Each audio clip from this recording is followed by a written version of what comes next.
Hello साथियों, welcome to royal study. दोस्तों, आज के इस वीडियो में मध्य प्रदेश पुलिस आरक्षक 2023 के स्पेशल एग्जाम का नेक्स्ट वीडियो आपके लिए लेकर आए हैं। 26 अगस्त 2023 को थर्ड शिफ्ट का हम एनालिसिस कवर करेंगे। 4:30 से 6:30 वाली जो शिफ्ट है इसका एनालिसिस हमारा ये रहेगा। क्लियर है गाइस? इसकी वीडियो की पीडीएफ के लिए एप्लीकेशन को डाउनलोड कर लीजिएगा, टेलीग्राम चैनल और ग्रुप को ज्वाइन कर लीजिएगा, जिनकी लिंक आपको डिस्क्रिप्शन में मिल जाएगी।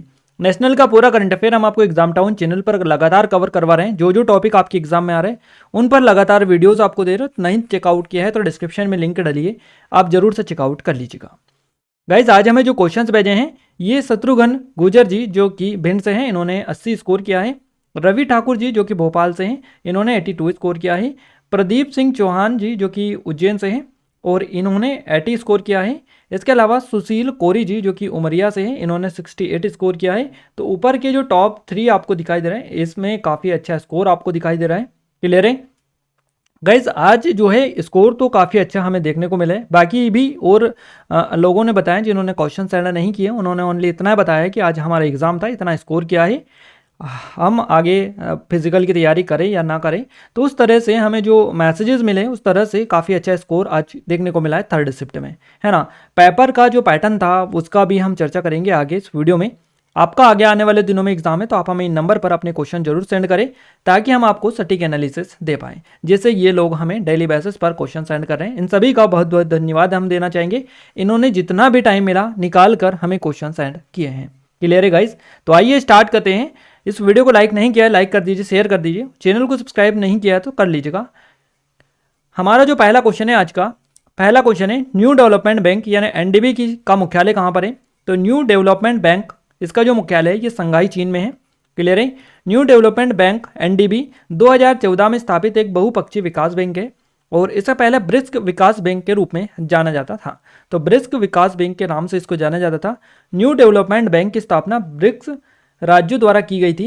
न्यू डेवलपमेंट बैंक में 9 सदस्य देश शामिल है ना। जुलाई 2015 में न्यू डेवलपमेंट बैंक समझौता उन सभी 5 राज्यों की आधिकारिक घोषणा के साथ लागू हुआ जिन्होंने इस पर हस्ताक्षर किए थे।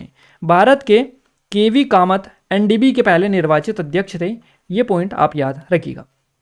अगला क्वेश्चन है दास प्रथा को समाप्त करने वाले अमेरिकी राष्ट्रपति का क्या नाम था? सही जवाब रहेगा अब्राहम लिंकन। ये अमेरिकी राष्ट्रपति है जिन्होंने दास प्रथा को समाप्त किया। अमेरिकी राष्ट्रपति अब्राहम लिंकन ने गुलामी को समाप्त कर दिया, यानी कि दास प्रथा उसी को बोला जाता है, गुलामी को कैसा भी आप वर्ड यूज कर लें बात वही है।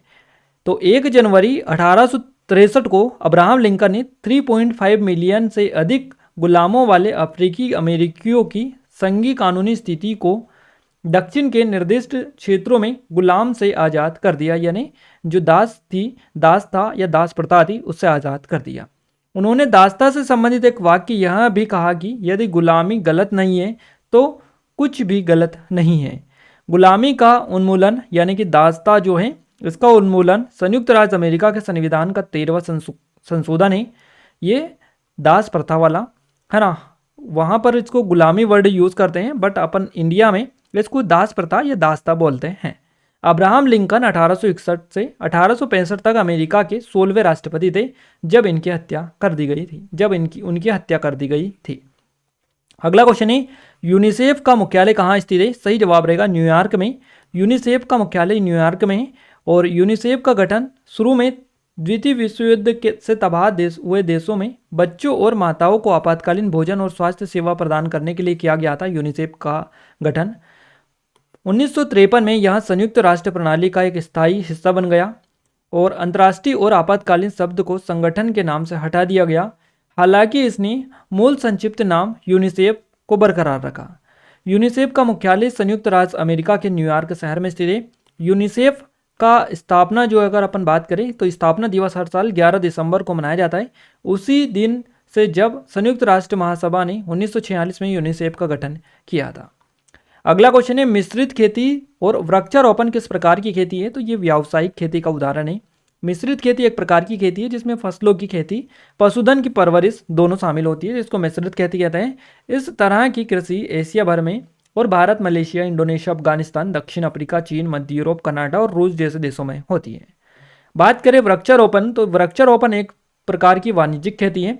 है ना। और ये मिश्रित खेती भी एक तरह से वाणिज्यिक है, दोनों वाणिज्यिक है।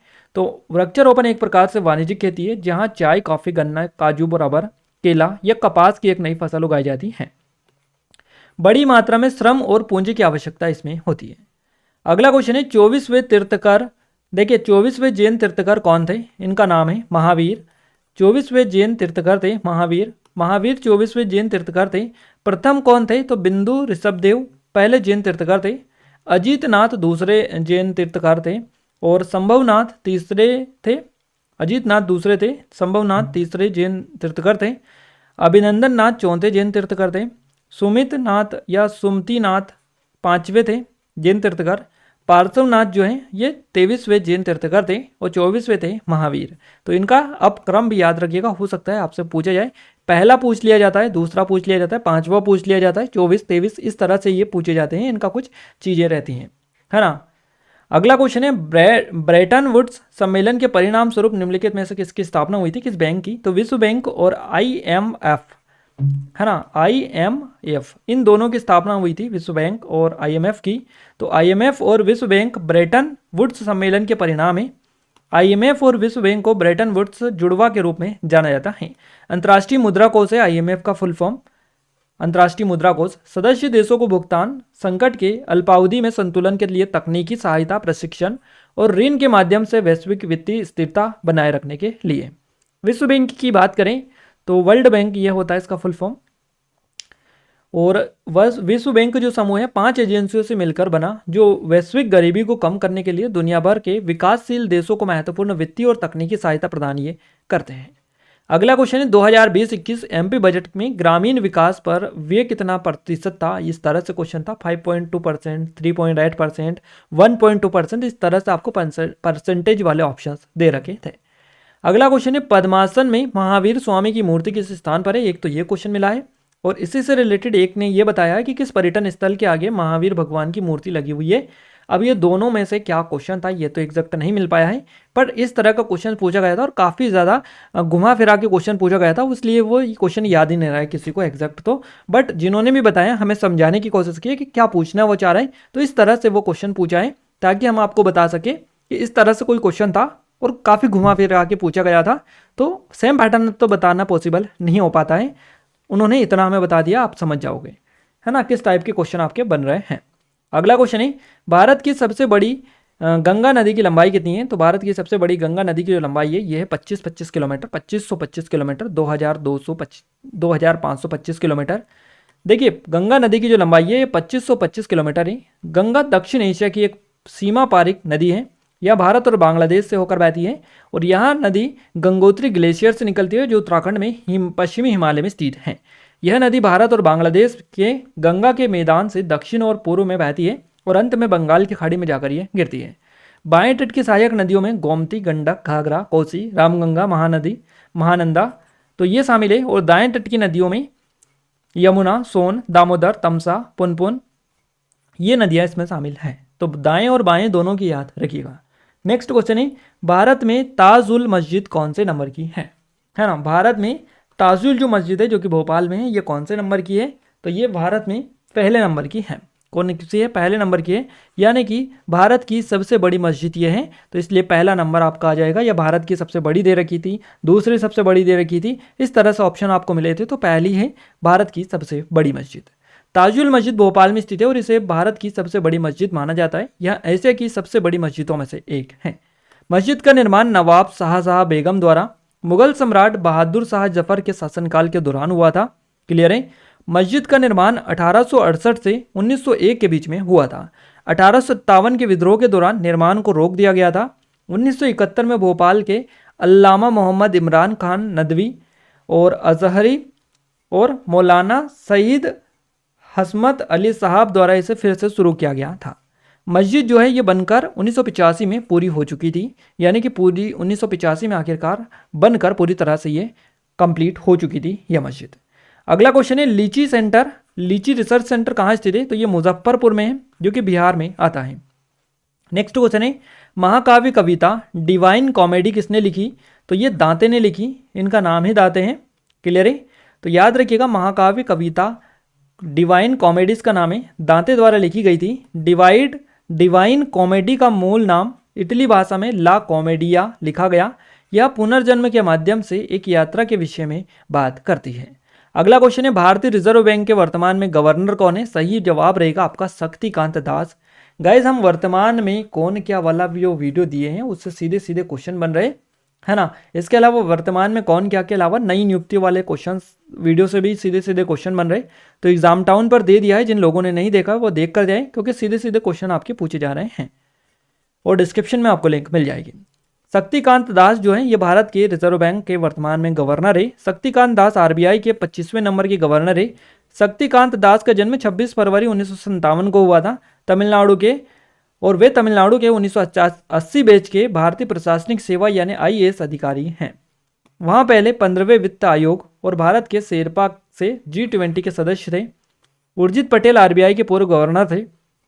उर्जित पटेल एक भारतीय अर्थशास्त्री है जिन्होंने 4 सितंबर 2016 से 10 दिसंबर 2018 तक भारतीय रिजर्व बैंक के 24वें गवर्नर के रूप में काम किया है। 25वें हैं शक्तिकांत दास। अगला क्वेश्चन है, 1968 में मानवाधिकार के क्षेत्र में प्रथम संयुक्त राष्ट्र पुरस्कार किसे दिया गया? तो ये मैनुअल बियांची को दिया गया। याद रखिएगा इनका नाम, सबसे पहले इनको ये पुरस्कार दिया गया था। नेक्स्ट क्वेश्चन है, किस भारतीय अर्थशास्त्री को स्पेन के प्रिंसेस ऑफ आस्टूरियस अवार्ड यानी प्रिंसेस ऑफ आस्टूरियस अवार्ड से सम्मानित किया गया है? अमर्त्य सेन को किया गया है। भारतीय अर्थशास्त्री और नोबेल पुरस्कार विजेता है अमर्त्य सेन। सामाजिक विज्ञान श्रेणी में स्पेन के प्रिंसेस ऑफ आस्टूरियस अवार्ड से इनको सम्मानित किया गया है। 87 वर्षीय दिग्गज को इस सामाजिक विज्ञान पुरस्कार के लिए नामांकित 20 देशों के 41 उम्मीदवारों में से चुना गया है। अकाल पर उनके शोध, मानव विकास के उनके सिद्धांत, कल्याणकारी अर्थशास्त्र और गरीबी में के अंतर्निहित तंत्र को संस्थान द्वारा मान्यता दी गई थी। अगला क्वेश्चन है, पाल वंश के मंदिर किस राज्य में मिलते हैं? तो ये बिहार आपका करेक्ट आंसर रहेगा। पाल वंश ने 8वीं से 12वीं शताब्दी तक बिहार और बंगाल में शासन किया था। इसके संस्थापक का नाम गोपाल है। पाल वंश के संस्थापक का, उनके उत्तराधिकारी धर्मपाल थे और उन्होंने पाल साम्राज्य का बहुत विस्तार किया था। पाल वंश बौद्ध धर्म के महायान और तांत्रिक विद्यालयों का कट्टर अनुयायी था और सोमपुरा महाविहार सहित बौद्ध मठों के लिए वातावरण बनाया। गोविंद पाल पाल वंश का अंतिम शासक था। तो पाल वंश का संस्थापक गोपाल था, अंतिम शासक था गोविंद पाल। क्लियर है, याद रखिएगा। नेक्स्ट क्वेश्चन है, मंदिरों की कोई शैली कहाँ से संबंध है? इस तरह से क्वेश्चन दे रखा था। मध्य प्रदेश के बजट से क्वेश्चन पूछा गया। भोपाल के किसी राज्य के बारे में क्वेश्चन पूछा गया। और नेक्स्ट क्वेश्चन बना है आपका, भूटान का वर्तमान में पीएम कौन है? प्रधानमंत्री, यानी कि भूटान के प्रधानमंत्री कौन है? तो लोटे शेरिंग आपका करेक्ट आंसर रहेगा। लोटे शेरिंग भूटान के वर्तमान में प्रधानमंत्री हैं। और जिग्मे खेसर नामग्याल वांगचुक भूटान के सम्राट है वर्तमान में। भूटान की राजधानी थिम्पू है। ये सीधे सीधे क्वेश्चन आपके 2-2, 3-3 क्वेश्चन करंट अफेयर के वर्तमान में कौन क्या वाली वीडियो से बन रहे। तो एग्जाम टाउन पर हम आपको कवर करवा चुके हैं, नहीं देखे तो देखिएगा, डिस्क्रिप्शन में लिंक मिलेगी। पूरे हम आपको कवर करवा चुके हैं वर्तमान में कौन क्या नई नियुक्ति वाली वीडियो में, तो जाकर उनको देख लीजिएगा। गाइस ये कुछ online courses, e books, test series इनकी मदद से काफ़ी हद तक इंप्रूव कर सकते हैं अपना स्कोर। आप अगर इनरोल नहीं किया है तो कर लीजिएगा, क्योंकि काफ़ी ज़्यादा डिस्काउंट इन पर सभी पर आपको मिल रहा है। डिस्क्रिप्शन में आपको लिंक मिल जाएगी। नेक्स्ट क्वेश्चन की बात करते हैं अपन साइंस के। साइंस का पहला क्वेश्चन है, 1 जूल लगभग कितने के बराबर होता है? तो 1 जूल लगभग 0.24 कैलोरी के बराबर होता है। निम्नलिखित में से कौन मिट्टी में प्रदूषण का स्रोत नहीं है? तो खाद आपका करेक्ट आंसर रहेगा। गैर जैव अवशिष्ट के नदी, झील आदि मुख्य फेंकना, ये क्वेश्चन इस तरह से था, एग्जैक्ट समझ में नहीं आया। गैर जैव निम्नीकरण अवशिष्ट सह भूमि भराव। अगला क्वेश्चन है, प्लाज्मा लाल रक्त कोशिकाएं, सफेद रक्त कोशिकाएं, प्लेटलेट्स किसका भाग होती है? तो ये रक्त का होती है। उत्प्रेरक के रूप में किस धातु का उपयोग किया जाता है? तो पैलेडियम यानी पीडी, रेडियम आरएच के साथ प्लेटिनियम पीटी का यूज होता है। अगला क्वेश्चन है, ऊतक क्या होता है? किसी जीव के शरीर में कोशिकाओं के समूह को ऊतक कहते हैं, जिसकी उत्पत्ति एक समान हो और वे एक विशेष कार्य करती हों। अगला क्वेश्चन है, ट्यूमर क्या होता है? इस तरह से कोई सा ट्यूमर दे रखा था, मोजेंटेला इस तरह से कोई सा ट्यूमर था, उसके बारे में पूछा था कि ये ट्यूमर क्या होता है। अगला क्वेश्चन है, पौधों की पत्तियों के बीच कृषि फसलों को उगाना किस रूप में जाना जाता है? तांगिया प्रणाली इसको बोला जाता है। इनमें से कौन सा मृदा प्रदूषण का कारण नहीं है? तो पेड़ लगाना, बिना जुताई की खेती, फसल चक्र, ये किसी भी मृदा प्रदूषण का इन तीनों में से कोई भी कारण नहीं है। टेरिडोफाइटा की क्या विशेषता होती है? आवास, पौधों का शरीर, तना, जड़ें होती है, पत्तियां, सनवनी, ऊतक पाया जाता है। ये सभी टेरिडोफाइट्स की विशेषता होती है। जब 1 सेकेंड में जब 1 सेकेंड में ऊर्जा के 1 जूल का उपभोग किया जाता है तो उपयोग की जाने वाली शक्ति को क्या कहा जाता है? 1 वाट इसको बोला जाता है। यदि किसी व्यक्ति का भार पृथ्वी पर 600 न्यूटन है तो चंद्रमा पर उसका भार कितना होगा? 60 किलोग्राम। नेक्स्ट क्वेश्चन है, कौन सा जल प्रदूषण का उदाहरण नहीं है? तो एरोसोल है। और कौन सा अपशिष्ट ठोस अपशिष्ट नहीं है? तो भोजन की बर्बादी, ये ठोस अपशिष्ट नहीं है। इस तरह से आपके क्वेश्चंस पूछे गए, पूरे के पूरे क्वेश्चंस हमने बताने की कोशिश की, जिस तरह से हमें मिले हैं सारे एग्जैक्ट हमने बता दिए हैं। अब अपन बात करते हैं, नेक्स्ट बात करते हैं अब अपन मैथ्स की। मैथ्स में SICI से 2 से 3 क्वेश्चन बने हैं, कथन निष्कर्ष से क्वेश्चन बने, परसेंटेज से बने, लाभ हानि से 2 क्वेश्चन पूछे गए, सरलीकरण से क्वेश्चन बने, क्षेत्र मिति से 2 से 3 क्वेश्चन है, LCM SCF से क्वेश्चन है, समय कार्य से 3 क्वेश्चन है, अलजेब्रा से क्वेश्चन है, रेलगाड़ी से 1 क्वेश्चन है, मध्यिका से क्वेश्चन है, घातांक करने से भी क्वेश्चन पूछा गया है। रीजनिंग में बात करें, कथन निष्कर्ष क्वेश्चन है, कैलेंडर से, अल्फाबेट सीरीज से, कोडिंग डिकोडिंग से 5 से 6 क्वेश्चन पूछे गए, नंबर सीरीज से 3 क्वेश्चन बने, दिशा दूरी से 1 क्वेश्चन पूछा गया, बैठक व्यवस्था से है, घड़ी से 2 क्वेश्चन है, काउंटिंग फिगर से 4 क्वेश्चन है, कैलेंडर से 2 से 3 क्वेश्चन है, 5 से भी क्वेश्चन पूछे गए हैं। ये पूरा हमने आपको बताया किस तरह से और कैसे क्वेश्चन आपके एग्जाम में पूछे गए। आपको सभी के बारे में डिटेल में पता चल चुका होगा आई थिंक, और आइडिया भी यहाँ से लगा होगा किस तरह का आज का पैटर्न रहा है। तो अगर अपन जीके में गाइस देखें तो जीके में अगर आपने पढ़ रखा है तो आपके लिए मतलब पैटर्न तो वैसे चेंज ही है सारा का सारा, कुछ भी। यहाँ पर एक नदियों वाला देखने को मिला, 2 अपॉइंटमेंट से रिलेटेड हमें क्वेश्चंस देखने को मिले हैं, और MP के भी जो क्वेश्चंस देखने को मिले हैं उसमें एक क्वेश्चन इजी था, बाकी और जो है वो पद्मासन वाली मूर्ति या फिर मंदिर की शैली पूछी थी, तो वो क्वेश्चंस तो आई थिंक आप सभी ने पढ़ा भी नहीं होगा, क्योंकि व्यापम इसी तरह के क्वेश्चंस पूछते किसी मंदिर का शिखर की लंबाई ऊंचाई है ना, कितनी ऊंचाई पर है, कितने किलो वजन है, इस तरह की चीज़ें पूछता है। तो वो कौन चीज़ें ये पढ़ते हैं, क्योंकि कितने सारे मंदिर होते हैं ये आप सभी को पता है। तो खैर जो भी क्वेश्चंस थे वो आपने देख लिए, और आपको कैसा लगा आज का पैटर्न आप हमें कमेंट में कमेंट करके बताइएगा। और आपने नंबर भी देखे कितने नंबर क्या क्या कैसे आए हैं, तो आपको इससे आइडिया लगेगा कि पैटर्न क्या है, कितने नंबर आ रहे हैं, उससे आप थोड़ा सा देखिएगा कि पैटर्न कैसा होना चाहिए, इजी था, मीडियम था, है ना, या फिर हाई लेवल था आज का पैटर्न। आप हमें कमेंट में कमेंट करके बताइएगा। और जिन लोगों ने एग्जाम टाउन पर विजिट नहीं किया उन सभी से रिक्वेस्ट है कि एग्जाम टाउन पर विजिट कर लीजिएगा। यहाँ पर हम कई सारे नए वीडियोस दे रहे हैं आपको लगातार, जो टॉपिक आपके एग्जाम में लगातार पूछे जा रहे हैं उन सभी पर नए नए वीडियोस आपके लिए लेकर आ रहे हैं लगातार। तो आप डिस्क्रिप्शन में लिंक है, सब्सक्राइब जरूर से कर लीजिएगा। और ये हमारी पुलिस कांस्टेबल की टेस्ट सीरीज़ है, अगर आपने इनरोल नहीं किया है तो कर लीजिएगा। हमारी सब इंस्पेक्टर की स्पेशल टेस्ट सीरीज़ है, इस पर भी काफ़ी ज़्यादा डिस्काउंट आपको मिल रहा है। ये करंट अफेयर की ई बुक है हमारी, और ये 2022 की है। ये MPG की टेस्ट सीरीज़ और वीडियो कोर्स है, तो एप्लीकेशन को डाउनलोड करके आप इन पर जाकर चेकआउट कर लीजिएगा, क्योंकि काफ़ी ज़्यादा छूट आपको दी जा रही है। इस वीडियो की PDF के लिए एप्लीकेशन को डाउनलोड कर लीजिएगा, टेलीग्राम चैनल ग्रुप को ज्वाइन कर लीजिएगा, दोनों की लिंक आपको डिस्क्रिप्शन में मिल जाएगी। एप्लीकेशन को डाउनलोड करने के बाद में 3 स्टेप फॉलो करेंगे, आसानी से आपको PDF मिल जाएगी, कोई भी दिक्कत आपको नहीं होगी। इस वीडियो को लाइक नहीं किया तो आप सभी से रिक्वेस्ट है कि वीडियो को लाइक कर दीजिए, शेयर कर दीजिए। चैनल को सब्सक्राइब अभी तक नहीं किया गाइस तो चैनल को सब्सक्राइब करके बेल आइकन को ऑल पर सेलेक्ट कर दीजिएगा, ताकि जो भी नया वीडियो आए सबसे पहले आप सभी तक पहुंच पाए। क्लियर है? तो मिलते हैं हमारे कल के फर्स्ट शिफ्ट के एनालिसिस के साथ, तब तक के लिए जय हिंद, वंदे मातरम।